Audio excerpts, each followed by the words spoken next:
iniciou pelo Império Romano, depois para o mundo e chegou até nós aqui, né? No Brasil, no estado do Goiás, né? E aqui no Iporá. Quando nós abrimos a Bíblia, né? É Deus falando conosco. É a própria voz de Deus, né? Nas sentenças da sua palavra. Quando a gente lê o livro do Apocalipse, nós compreendemos coisas espantosas, grandiosas. Deus abriu a cortina do futuro, né, para o profeta João na ilha de Patmos. Não foi qualquer coisa, né? Ele foi levado ao céu em visão, ele viu anjos, né, querubins, serafins, ele viu o trono de Deus. Ele esteve lá e registrou, né, todas essas impressões para nós. E aí nós, quando abrimos o Apocalipse, é como se abríssemos então a cortina também, e a gente pode ver, né, o futuro, como Deus vai estabelecer seu reino, novo céu, nova terra, como será o fim, né, da história do pecado e da restauração de toda a criação divina. Então estudar a Bíblia não é ler um livro qualquer. Estudar a Bíblia é entrar em contato vivo com Deus, é escutar Deus falar, é olhar, né, com os olhos dos profetas. E João aqui tem esses olhos, né, do vidente que viu as coisas de Deus e relata para nós. Então a leitura que nós temos hoje está em Apocalipse capítulo 4, e eu vou ler com os irmãos o versículo 2 até o versículo 4, só esse pequeno trecho. Ele tem a primeira visão, né, que começa no capítulo 1, quando ele vê Jesus no santuário celestial, junto dos candeeiros. E aí, após essa visão de Cristo no santuário, vem a visão das 7 igrejas, que termina no capítulo 3. Aí daí no capítulo 4, né, ele diz assim: depois dessas coisas, aí começa uma nova visão. Aí o verso 2 ele diz que e imediatamente eu me achei em espírito, quer dizer, ele foi arrebatado em visão, e eis armado no céu um trono, e no trono alguém sentado. Olha, estava na própria presença de Deus. E esse que se acha sentado no trono é semelhante no aspecto à pedra de jaspe e de sardônio, e ao redor do trono há um arco-íris, semelhante no aspecto à esmeralda, e ao redor do trono há também 24 tronos, e assentados deles 24 anciãos, vestidos de branco, e em cuja cabeça estão coroas de ouro. Muito bem, então vamos ficar aqui nessa leitura. Irmãos, em Apocalipse 4 e 5, né, então João registra a visão dele quando ele foi levado ao céu na própria presença de Deus. E ele viu o trono de Deus, né, o arco-íris em volta, e tudo ali brilhava, né, por isso ele fala, era semelhante à pedra de jaspe, né, e esmeralda, porque era o que ele achou para comparar com aquele brilho, aquela glória, né, do trono de Deus. Deus estava sentado no seu trono, e ele diz: em volta do trono de Deus tem 24 tronos, e não estão vazios, né? Eles têm 24 anciãos assentados nestes 24 tronos. E como é que estão os anciãos? Vestidos de vestiduras brancas, e tem uma coroa de ouro na cabeça. Bem, então a nossa tarefa de hoje, no nosso culto, é saber quem são estas pessoas que estão assentadas em volta de Deus, o que elas fazem. E é sobre isso que eu quero então falar para você. Irmãos e irmãs, vou dizer uma coisa, talvez alguns de vocês não vão concordar a princípio. Muitas pessoas não querem ir para o céu. Não estou falando das pessoas do mundo aqui, né? Não, muitos cristãos não têm vontade de ir para o céu. Por quê? Porque são pessoas que estão acostumadas a fazer coisas, né? A construir, erguer, edificar, né? Aí elas pensam, no céu está tudo pronto, não tem nada para fazer lá. Pessoas que estão acostumadas a explorar a terra, né? Desmatar, arar, plantar, cultivar, né? Elas pensam, no céu não tem nada disso para fazer, está tudo pronto. Pessoas que estão acostumadas a liderar outras pessoas, ensiná-las, orientá-las, educá-las, né? E elas pensam, no céu Não vai ter mais isso, porque todo mundo já está adulto, crescido, educado, né? Instruído. Então, o que eu vou fazer no céu? E aí, quando as pessoas não sabem o que elas vão fazer em determinado lugar, elas não têm interesse de ir para lá. E alguns até pensam, né, eu sou inquieto, eu sou uma pessoa dinâmica. Ele pensa, eu não vou conseguir ficar com duas asinhas nas minhas costas, né? O tempo inteiro me abanando, né?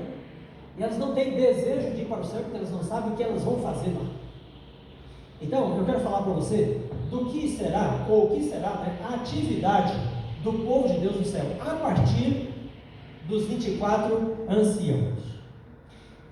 Muito bem, o que nós podemos dizer destas pessoas? Primeiro ponto, quando João fala, ou de anjos, ou de querubins, ou daquele que está sentado no trono, ou dos anciãos, né, para nós sabermos do que ele está falando, a gente tem que prestar atenção, o que ele fala destas pessoas.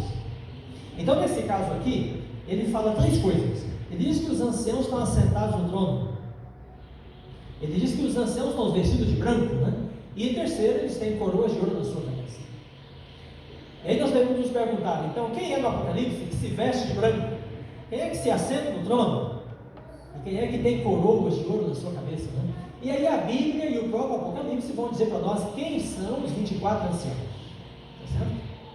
Então, primeiro ponto, quem é no Apocalipse que se veste de branco?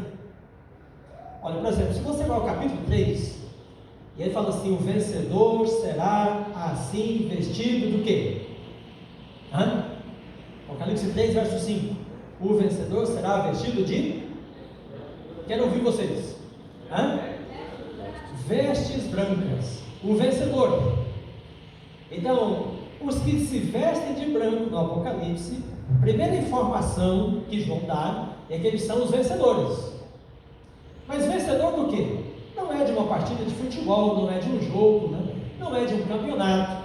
Aqui o Apocalipse fala do vencedor sobre o pecado, sobre as tentações, sobre o mundo, sobre o dragão, sobre a besta. Então, o vencedor do Apocalipse é o servo de Deus, é a serva de Deus, se veste de branco. Aí você avança um pouco, capítulo 6 do Apocalipse, né? Verso 11, ele diz assim, 6 verso 11, aí os mártires clamam pela justiça de Deus, né? E aí é dito que eles devem descansar e esperar um pouco mais, e são providas vestes para eles. Capítulo 7, verso 9, aí ele diz, depois dessas coisas vi, e eis uma grande multidão, que ninguém podia numerar, de todas as nações, tribos, povos e línguas, em pé, diante do trono, vestidos do quê? Vestiduras brancas. Então os salvos estão agora diante de Deus, segundo Apocalipse 7, né? E eles estão diante de Deus com vestiduras brancas. Aí você vai ao longo do Apocalipse, tem as vestes. Capítulo 7, versículo 14 e 15, diz que aqueles que vêm da grande tribulação lavaram as suas vestes no sangue do Cordeiro, por isso estão diante de Deus. E aí, irmãs, vocês são acostumados a lavar as coisas, né? Já lavaram alguma coisa no sangue? O que se lava no sangue, que cor fica? Vermelho, né? Mas o sangue de Cristo é o simbolismo da sua graça, do seu sacrifício, né? Então, por causa do sacrifício dele, ele nos purifica, ele nos lava, ele nos limpa, né? Ele nos justifica e ele nos santifica. E aí é essa condição dos salvos de estar justificado, santificado, liberto do pecado, né? É transmitido no Apocalipse através dessa figura da veste branca. Então, lavar as vestes do sangue, irmãos, é ser purificado na graça de Jesus. E aqui está o tanque batismal, né? E a pessoa entra ali e é batizada, e simbolicamente ela está lavada agora no sangue de Jesus. Porque Pedro diz assim: arrependei-vos e convertei-vos, e cada um de vós seja batizado para o perdão dos vossos pecados. Então, o que nós podemos dizer sobre os 24 anciãos por enquanto? Se eles se vestem de vestiduras brancas, eles devem ser os primeiros salvos os primeiros resgatados, os primeiros perdoados e redimidos para Deus. Por isso estão de vestes brancas. No capítulo 22, no Apocalipse ainda, veja tudo no livro, né, explicando para nós a leitura que fizemos. 22, verso 14, ele diz: bem-aventurados aqueles que lavam as suas vestes no sangue do Cordeiro, para que tenham direito à árvore da vida.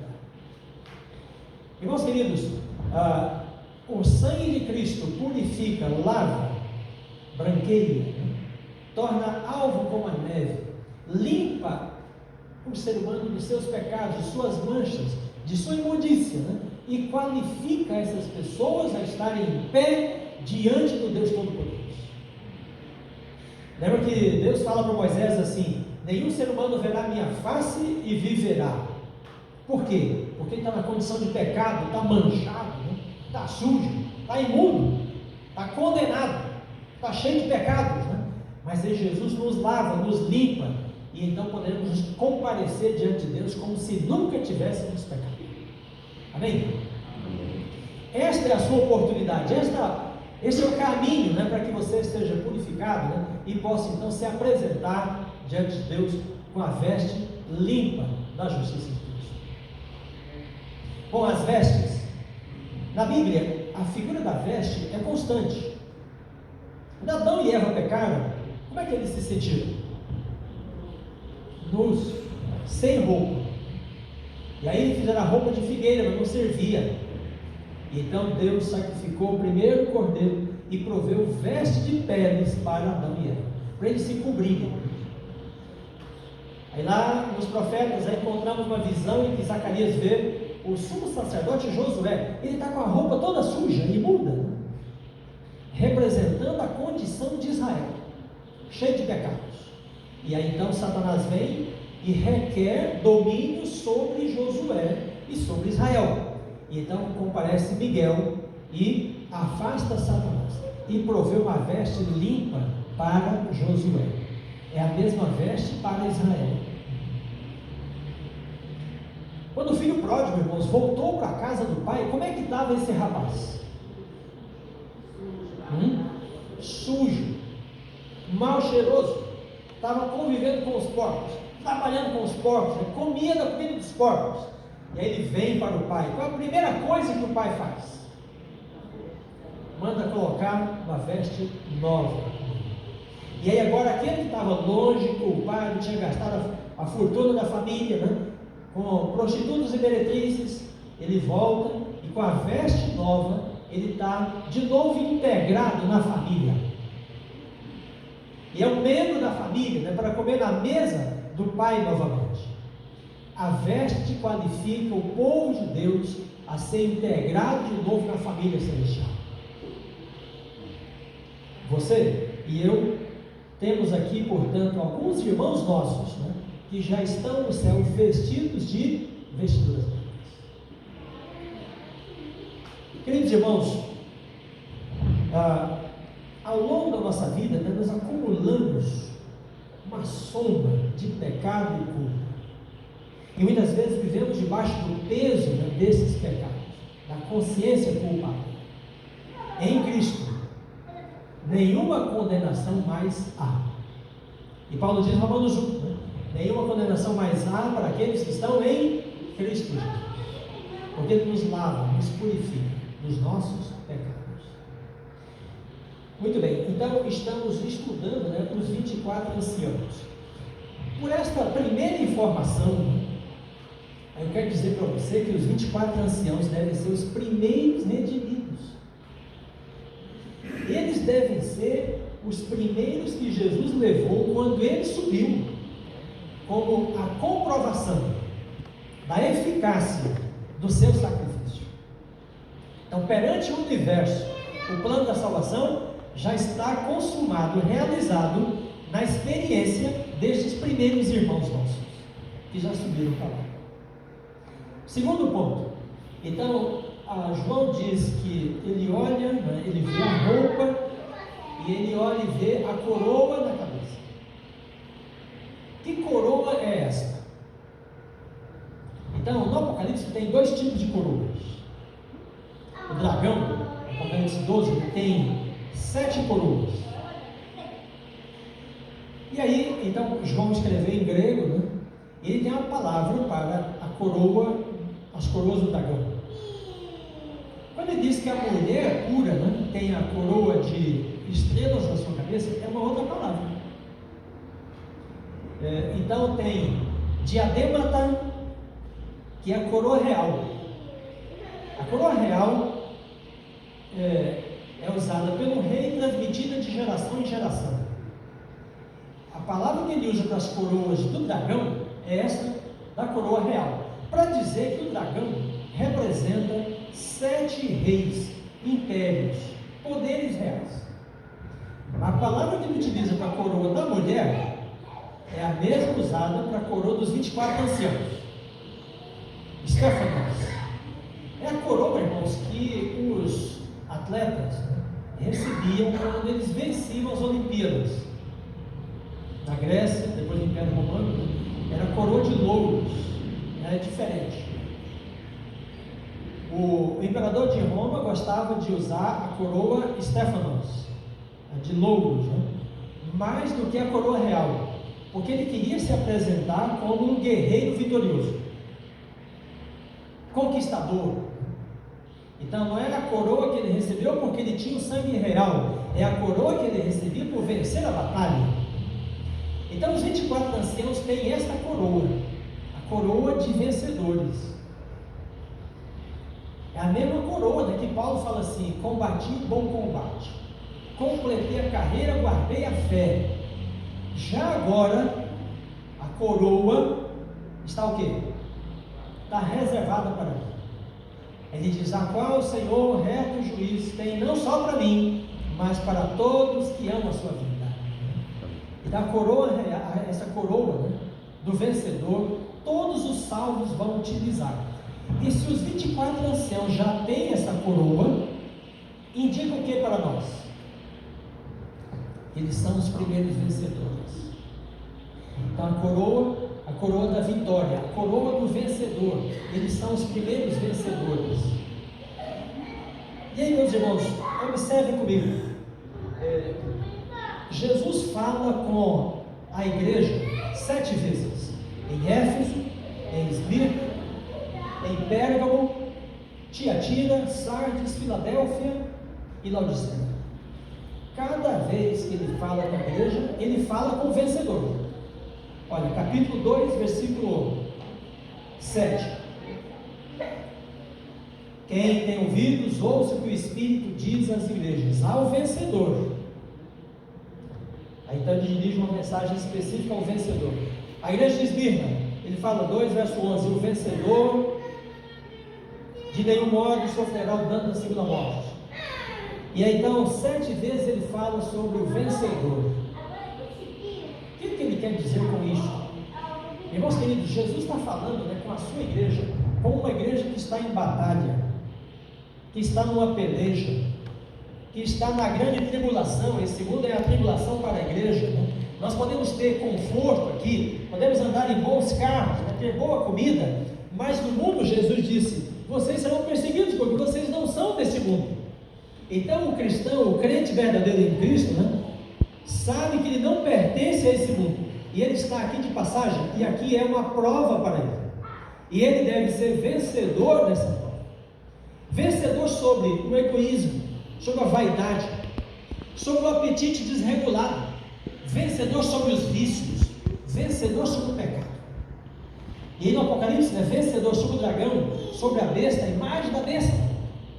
E Jesus então fala 7 vezes à sua igreja e diz: o vencedor não sofrerá o dano da segunda morte, o vencedor será vestido de vestiduras brancas, o vencedor vai fazer isso, vai fazer aquilo, né? Porque ele fala conosco como guerreiros que precisam vencer na batalha contra o pecado. Irmãos queridos, os 24 anciãos têm a coroa do vencedor. Eles já venceram, já estão redimidos, vitoriosos no céu. E eles são para nós, né, a garantia de que nós também podemos o quê? Vencer. De que nós também podemos ser vitoriosos. pessoas pensam, as minhas vontades pecaminosas são mais fortes do que eu. O vício é mais forte do que eu. A minha vontade de fazer uma coisa errada é mais forte do que eu. Não posso resistir. E Jesus vem falando, o vencedor. O vencedor. E então o povo de Deus no Apocalipse é vencedor. Amém? Amém. Você tem vencido a batalha contra o pecado? Você tem vencido a batalha contra a vaidade? Contra a maledicência? Contra o amor ao dinheiro? Veja que o amor ao dinheiro não é não ter dinheiro, é ter para si apenas. Porque na Bíblia, os servos de Deus, muitos deles foram ricos, irmãos. Abraão tinha muitos servos, propriedades, mas não tinha o amor do dinheiro, porque o que era dele era para compartilhar. Então você tem sido vencedor sobre as tentações, você tem sido vencedor sobre os vícios. Em Cristo Jesus você pode ser vencedor sobre todas as tendências ruins herdadas da sua natureza, porque Jesus pode nos libertar de todas as prisões. E Ele mesmo diz: se o Filho vos libertar, verdadeiramente sereis livres. Irmãos, olhando para a figura dos anciãos, nós vamos dizer que os anciãos vencedores que já estão no céu são uma prova de que cada servo e serva de Deus pode vencer também. Todos os dias. E talvez nunca tenha sido tão importante falar de vitória como no nosso tempo, em que há tantas pessoas que são aprisionadas pelos maus hábitos, pelos vícios. Nunca vivemos uma sociedade, mas uma cultura tão viciada.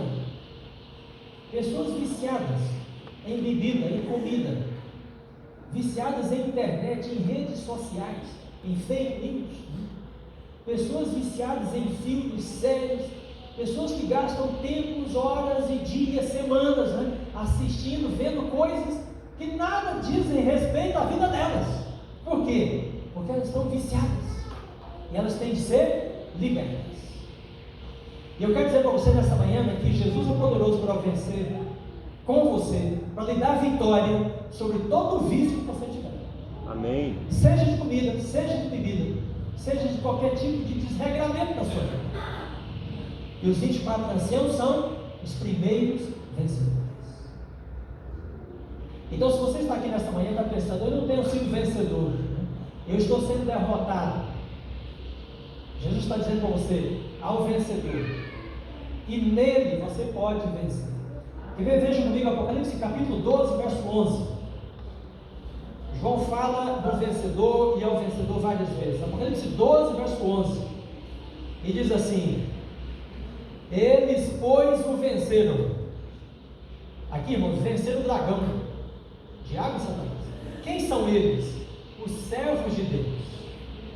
Então João fala assim: eles, pois, o venceram, porque eles são bons, porque eles são fortes, porque eles são decididos, porque eles são disciplinados. É assim que está dizendo aí? Eles o venceram pelo quê? Pelo sangue do corpo. Então, irmãos queridos, a vitória do povo de Deus sobre todas as coisas, não é porque o povo de Deus é bom, não é porque o povo de Deus é disciplinado, é inteligente. A vitória do povo de Deus é por causa da sua participação no sangue de Deus. Então ele venceu primeiro, e ele compartilha conosco a sua vitória. Você quer ter participação na vitória de Jesus? Sim ou não? Sim. Então clame pelo sangue do Cordeiro. Há poder no sangue de Jesus. Então os 24 anciãos são os primeiros vencedores. Os primeiros vencedores. Qual é a terceira informação que João dá dos anciãos? Ele diz que os anciãos estão sentados em seus tronos. Bom, antes de falar do trono, vou mencionar aqui um texto da Bíblia e um texto de Ellen White, porque nós já estamos concluindo quem são os anciãos. Se eles são os primeiros vencedores, os primeiros redimidos, de onde essas pessoas saíram? Bom, no universo inteiro só existe pecado aqui. Só existe derrota aqui, né? Só existe contaminação aqui. Então, se eles são os primeiros vencedores, eles saíram daqui e foram para lá. E aí, o único grupo, né, junto, que a Bíblia diz que ressuscitou e foi para o céu, é a multidão que ressuscitou quando Jesus ressuscitou. Mateus capítulo 27. Então, Mateus 27, 52 e 53, diz que uma multidão ressuscitou quando ele ressuscitou. E eles apareceram a muitos. Depois sumiram. E esse grupo, irmãos, deve ter subido com Jesus quando ele subiu. Por quê? A gente chega a essa conclusão. Porque o Apocalipse está dizendo que eles estão vestidos de branco, que eles são vencedores. E quando você vai em Ezequiel, que teve uma visão do trono igual João, ele não viu 24 anciãos lá. Então preste bem atenção agora comigo. Ezequiel foi até o céu, viu o trono de Deus, mas não viu os 24 anciãos.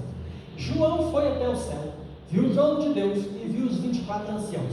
Então os anciãos são pessoas que não estavam lá no tempo de Ezequiel e estavam lá no tempo de João.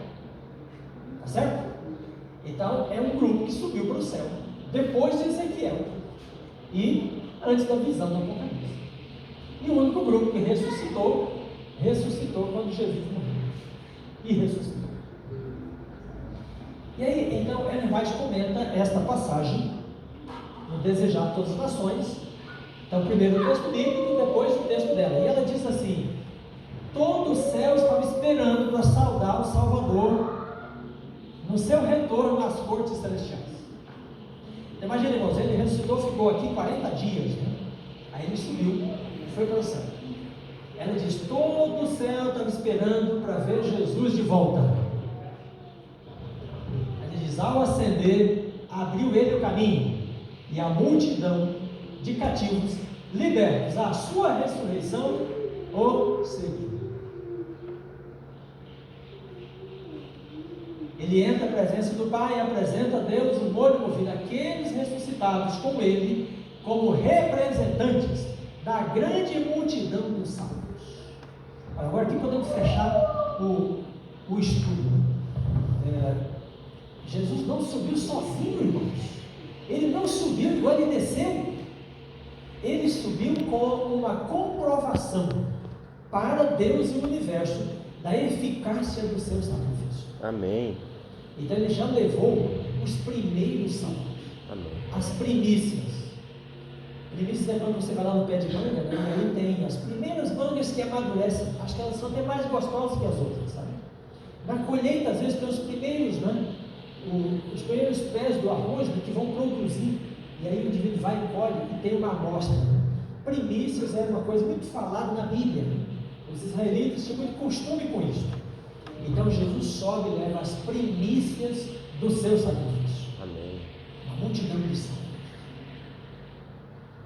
E aí você deve estar pensando: pastor, Mateus falou a multidão, e o Apocalipse fala de 24. Uma multidão não são 24 pessoas, né? É que o Apocalipse, irmãos, fala tudo por linguagem simbólica. E os números são simbólicos. 144 mil, 12 vezes 12. 24, 12 mais 12. Por que 12? Porque 12 patriarcas, 12 apóstolos. Então, juntou os dois, e aí Jesus levou uma comprovação dos salvos da primeira aliança e da segunda aliança. E aí estão lá os 24. Então, quando João olha e fala um número, ele às vezes está querendo qualificar as pessoas e não quantificá-las. Ele quer dizer 24 porque são representantes de Israel e do novo Israel. Então os números simbólicos. Muito bem, agora que nós já temos essa ideia acerca da identidade deles, então nós vamos para o último ponto. O que eles fazem? Diz que eles estão sentados em seu trono. E aí você vai dizer assim: meu pastor, está vendo? Por isso que eu não quero ir para lá. Porque se eles foram quando Jesus foi, estão sentados até hoje, 2.000 anos assentados. Aí você vai dizer, eu estou aqui escutando você falar 1 hora, né? E já está duro o banco, né? E eles estão sentados lá há 2.000 anos. Por isso que eu não quero ir. Então, mas o que ele quer dizer, né? Quando ele afirma que eles estão assentados em seus tronos? O mesmo que ele diz que Deus está sentado no seu trono. Ele fala também assim, que os cavaleiros, no Apocalipse 6, estão assentados sobre os cavalos. É o mesmo verbo que é utilizado para sentar no trono e montar o cavalo. Quando ele fala da meretriz, a mulher, Apocalipse 17, ela está sentada sobre a besta. O que significa estar sentada? É exercer a autoridade. Entendeu? Então aquele que está assentado está exercendo a autoridade, o poder. Então Deus está sentado no seu trono e ele compartilha essa autoridade do trono com os 24 anciãos. Perceberam? Por isso que Jesus também assenta-se no trono com Deus, como corregente. E aí ele é corregente com Deus e ele compartilha o poder com os 24 anciãos. Aqui, irmãos, tem um grande mistério, né, que nós devemos entender no Apocalipse, porque aí vamos saber o que vai ser o céu para nós. Você não vai para lá para ficar sentado 2.000 anos, nem para ficar com a asinha abanando nas suas costas. Você vai para lá para compartilhar o reinado de Cristo. Estão percebendo? Veja Apocalipse 3:21. Como é que diz aí? Eu quero escutar um que tem a voz forte e vai ler esse verso para nós. Apocalipse 3:21. Pode ler, Isaac. Ao vencedor dar-lhe-ei sentar-se comigo no meu trono, assim como também eu venci e me sentei com meu Pai no seu trono. Aí está. Então, Apocalipse 3, ele faz a promessa do trono. Apocalipse 4, os 24 anciãos estão assentados com ele.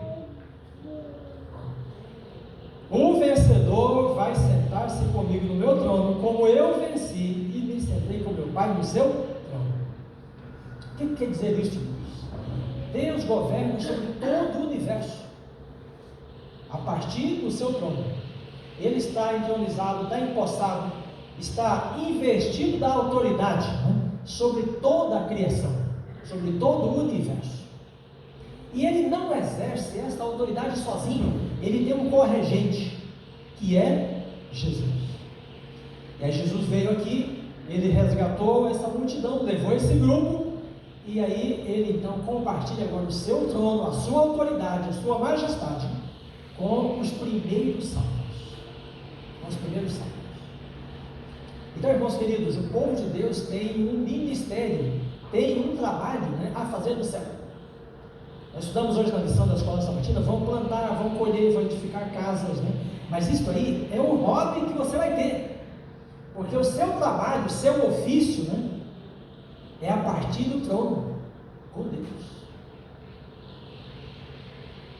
Eu fico pensando às vezes, essa terra, né, a única que se desgarrou de todo o universo, né, os seres humanos, os únicos que pecaram, os que se tornaram defeituosos, né, se corromperam.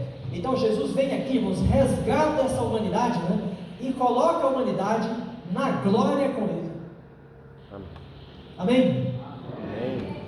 Aleluia. Aleluia. Amém. A humanidade, a ovelha que desgarrou, Ele resgata com o preço do seu sangue, né, e coloca no trono com Ele. Mas pastor, como é que está dizendo isso? Todos os salvos? Aqui está falando dos 24 anciãos que estão sentados no trono, né? Jesus diz, aquele que vencer vai sentar-se comigo, vai exercer autoridade comigo, vai governar comigo, né? Vai reinar comigo. Mas e os demais salvos? Apocalipse capítulo 20. Apocalipse 20, versículo 4, olha só. Vi também tronos, e neles se assentaram aqueles aos quais foi dada a autoridade. Escutaram bem? E agora ele não diz que viu 24 tronos, ele disse vi tronos. O Quem são os que recebem a autoridade de julgar? Todos os salvos. A grande multidão dos salvos. Toda essa multidão, irmãos queridos, é entronizada com Cristo. Por isso que o povo de Deus é chamado, em Êxodo, de sacerdócio real.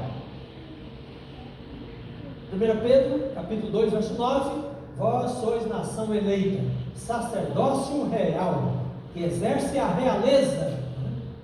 E aí, Apocalipse, capítulo 5, versículo 8 a 10, diz: aqueles que Jesus resgata, ele constitui como reino e sacerdócio para Deus. Irmãos, esta é a vocação do povo de Deus no céu. Esse é o trabalho que espera por você. Você não vai ficar no céu olhando. Você vai estar no céu para governar com Cristo. Sobre quem? Todo o grande universo. O universo, irmãos, é um sistema aberto. Às vezes nós olhamos os astros, as estrelas têm a rota deles, né? A gente pensa, não, todos os seres são como os astros. É como um computador que Deus pôs para funcionar. Não, não é assim. O universo de Deus é um sistema aberto para as pessoas fazerem escolhas, para definir, para exercer sua criatividade. Os seres que Deus criou exercem todas as suas habilidades, e eles terão um reino, um reinado sobre eles, exercido por Cristo e por toda a comunidade dos salvos. Compreenderam? Quem são os 24 anciãos? Os primeiros reis, os primeiros sacerdotes, os primeiros entronizados. E quando olhamos essa cena no Apocalipse, né, aí podemos dizer: se eles estão lá, nós vamos chegar também. Amém? Amém. Se eles foram purificados, nós vamos ser purificados também. Amém. Se eles estão de vestes brancas, nós vamos vestir de branco também. Porque se eles venceram, nós podemos vencer também. Se eles estão assentados com Cristo, nós vamos assentar também. Porque a mesma graça que os redimiu, nos redime também. Amém. O que fazem os anciãos? Eu quero comentar o último ponto. Eu vou mencionar um texto de Ellen White, e depois vou mencionar um texto de Paulo. Irmãos queridos, o céu aguarda o povo de Deus com uma infinidade de possibilidades, para as pessoas usarem a sua inteligência, suas habilidades, suas competências, sua criatividade, para trabalhar com Deus. Veja como que ela fala sobre a educação. A vida na terra é o princípio da vida no céu. Os anciãos estavam aqui e agora estão lá, porque a vida na terra é o princípio da vida no céu. A educação na terra é a iniciação dos princípios do céu. Então nós estamos aqui, né, nos educando, nos instruindo, nos qualificando para servir lá. Olha, a nossa recompensa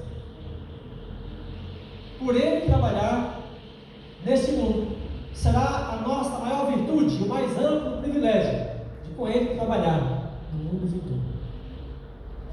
Eu estou ansioso para trabalhar com Cristo, porque Jesus dá toda a liberdade das pessoas exercerem a sua criatividade, sua inteligência, e ele se alegra de ver o trabalho de seus filhos. Aqui, a maioria tem filhos. Como é bom ver um filho crescer. Ele imita você em alguma coisa, e você percebe que a inteligência dele é superior à sua. Ele tem criatividade, ele tem capacidade, ele é capaz de realizar. Deus tem o mesmo prazer. Nossa inteligência não é maior do que a dele, é a única diferença. Mas Deus se alegra de ver a criatividade, a habilidade, a competência, né, das pessoas que Ele criou. Então o céu aguarda o povo de Deus com uma infinidade de possibilidades. Amém. Às vezes as pessoas pensam que o céu está tudo pronto. Não, não é assim. O céu está pronto e mais pronto ficará. O céu é perfeito e mais perfeito será. O céu é bom e melhor será na medida que o tempo passar. Por quê? Porque Deus dá a liberdade das pessoas edificarem, construírem, realizarem, inventarem, usarem a sua criatividade. E esta é a vocação do povo de Deus na eternidade. Então, se você estava pensando até hoje, eu não estou interessado em ir para o céu, não sei o que eu vou fazer lá, você já pode desistir disso, porque o céu tem muita coisa para fazer. Lá só não terá espaço, já disse alguém aqui hoje de manhã, né, para o preguiçoso. Porque a nossa recompensa será o privilégio de com ele trabalhar no mundo vindouro. Não um trabalho sem cansaço, um trabalho sem exaustão, um trabalho sem enfado. E o trabalho assim é plena realização. Irmãos, eu adoro trabalhar. E eu faço vários tipos de trabalho. Nós temos a habilidade de fazer várias coisas. E o trabalho é um meio de realização, de satisfação, de alegria. Foi assim o trabalho para Adão e Eva no paraíso. E assim voltará a ser. Porque Deus colocará diante dos seus servos uma infinidade de possibilidades. O que você vai fazer lá? Você vai fazer lá a continuação do que você faz aqui. Aí você pode estar pensando, mas o médico que trata da doença, lá não terá mais doença. O enfermeiro. Não, você tem que lembrar que o Apocalipse diz assim, que a árvore da vida dá 12 frutos e as suas folhas, e os frutos são para a cura dos povos. Então, irmãos, haverá uma ciência para a longevidade. Adão e Eva pesquisavam as plantas, as folhas, sabe, as raízes, né? Eles pesquisavam, estudavam a natureza. E o povo de Deus vai desenvolver suas habilidades científicas no céu também. A árvore da vida, quando fala da cura, né? É que Deus terá uma ciência para ser desvendada, conhecida e praticada, para que os seus filhos tenham vitalidade, saúde, vigor, para que eles cresçam em inteligência. E os médicos, os enfermeiros, os químicos, físicos, pesquisadores, né, terão o trabalho deles também. O professor, o educador, o instrutor, né, os pastores, os evangelistas, eles continuarão o trabalho deles. Aqueles que constroem, aqueles que edificam, continuarão o trabalho deles, com as mesmas habilidades que desenvolveram aqui nessa terra. Você quer ir para esse céu? Eu ouvi só 3 pessoas dizendo que querem ir. Você quer ir para esse céu? Sim. Amém? Amém. Agora eu vi. Irmãos queridos, a eternidade nos aguarda. E João depois termina dizendo que o povo de Deus exerce um sacerdócio no céu. Vou ler o texto de Ellen White e nós vamos caminhar para a conclusão com ele. Sacerdócio, testemunhas. Olha, ele diz assim: vós sois minhas testemunhas, diz o Senhor, eu sou Deus. Isaías 43:12. Então, o povo de Deus aqui na terra é testemunha de Deus. Mas ela diz assim: isto também seremos na eternidade. Isto também seremos na eternidade. Então, esta igreja aqui, as igrejas da Assembleia de Deus, as batistas e todas as demais, são testemunhas nessa cidade do que Deus pode fazer pelo ser humano. Amém. Um ex-drogado, um ex-beberrão, um ex-agressor da sua família, né, se